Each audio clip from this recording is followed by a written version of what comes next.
আসসালামু আলাইকুম। ইজিওয়ে আইসিটি বিডিতে আপনাকে স্বাগতম। তো আজকের আলোচনার বিষয় গ্লোবাল ভিলেজ, অতি সহজে। তো বেশি কথা না বাড়িয়ে চলুন শুরু করা যাক। বিসমিল্লাহির রহমানির রহিম। গ্লোবাল ভিলেজ কি? গ্লোবাল ভিলেজ শব্দের অর্থ হলো বিশ্বগ্রাম।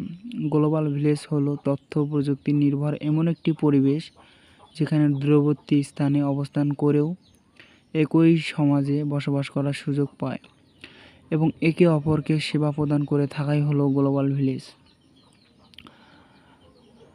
তো চলুন জেনে নেওয়া যাক যে কে গ্লোবাল ভিলেজ সম্পর্কে ধারণা দিয়েছিল। গ্লোবাল ভিলেজ বিশ্বের সামনে তুলে ধরেন কানাডিয়ান দার্শনিক ও লেখক হারবার্ট মার্শাল ম্যাকলুহান। তিনি 1962 সালে তার প্রথম প্রকাশিত বই দি গুটারবার্গ গ্যালাক্সি,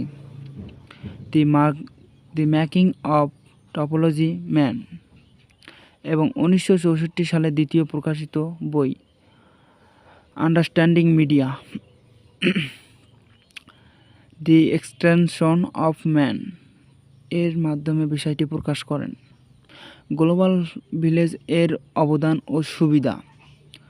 তো কোনো বিষয়ের সুবিধা এবং অসুবিধা দুটাই রয়েছে। তো চলুন গ্লোবাল ভিলেজের কিছু সুবিধা সম্পর্কে জেনে নেওয়া যাক। অপচয় রোধ করে, সময় সাশ্রয়ী হয়, তথ্যর আপাত্ত সহজ হয়, তাৎক্ষণিক যোগাযোগ সম্ভব হয়, সর্বক্ষেত্রে দক্ষতা বৃদ্ধি পায়, ঘরও বেশি ব্যবসা বাণিজ্য করা যায়। যেমন একটি উদাহরণ ই-কমার্স। বর্তমানে সবাই ফ্রিল্যান্সিংয়ের মাধ্যমে তথ্য উপার্জন করে থাকে। তো চলুন এর সুবিধা সম্পর্কে জেনে নিলাম, এখন এর অসুবিধা সম্পর্কে জেনে নেওয়া যাক।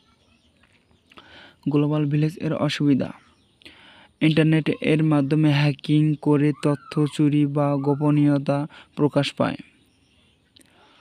অসত্য তথ্য প্রকাশের মাধ্যমে বিশৃঙ্খলা সৃষ্টি করতে পারে।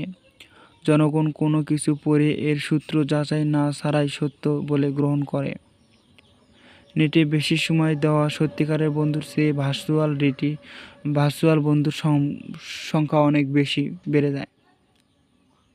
বেকারত্ব বৃদ্ধি পেতে পারে, সাইবার আক্রমণ সংঘটিত হতে পারে। তো গ্লোবাল ভিলেজ এর উপাদানসমূহ।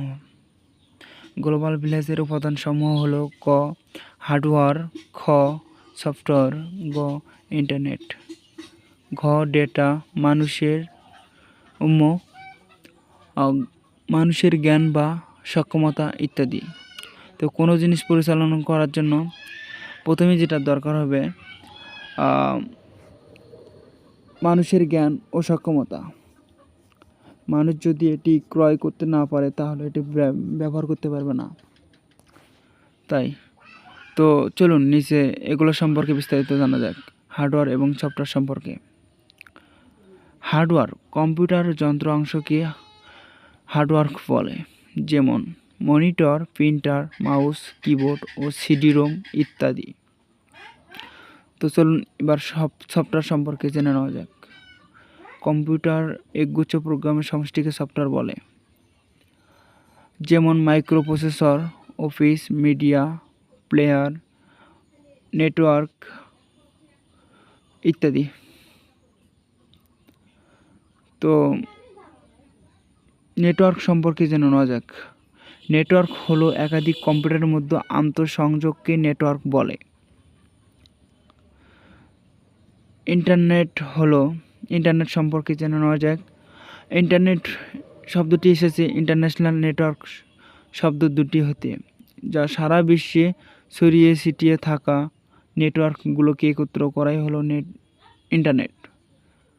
নেটওয়ার্ককে একত্রিত করাই হলো ইন্টারনেট। তো আশা করি ভিডিওটা আপনাদের ভালো লেগেছে। যদি ভালো লাগে তাহলে চ্যানেলটি সাবস্ক্রাইব ও একটি লাইক আশা করি।